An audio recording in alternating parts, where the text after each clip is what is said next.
একটা হাতের দরকার।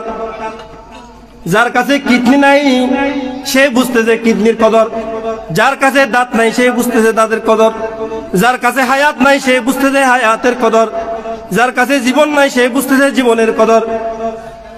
হযরতে আল্লামা ফরিদ উদ্দীন আত্তার রহমাতুল্লাহি আলাইহি বলেন, প্রত্যেক মানুষ রয়েছে ঘুমন্ত, একমাত্র জাগ্রত রয়েছে ওই বান্দা যে মৃত্যুবরণ করেছে। দুনিয়ার সবাই ঘুমন্ত, আমরা কেউ দেখছি না। আমরা যদি ঘুমের মধ্যে না থাকতাম তাহলে গীবত করতাম না। আমরা ঘুমের মধ্যে আছে বলি আজকে গীবত করতেছি। আমরা ঘুমের মধ্যে আছে বলে আরেকজনের পরনিন্দা করে হায়াতকে নষ্ট করতেছি। আমরা ঘুমের মধ্যে আছে বলে নামাজ আদায় করতেছি না। আমরা ঘুমের মধ্যে আছে বলে কোরআনের তেলাওয়াত শুনতেছি না। আমরা ঘুমের মধ্যে আছে বলে কোরআন তেলাওয়াত পড়তে আমার ভালো লাগতেছে না। আমরা ঘুমের মধ্যে আছে বলে মাহফিলের তাকরীর আমাদের ভালো লাগতেছে না। আর আমরা যেদিন জাগ্রত হয়ে যাবো, আজকে গিয়ে কবরস্থানের বাসিন্দাকে দেখে একবার জিজ্ঞেস করো, ভাই তোমাদের কোন জিনিসটা বেশি প্রয়োজন?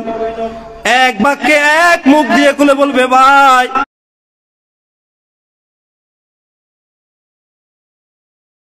মাওলানা মুহাম্মদ।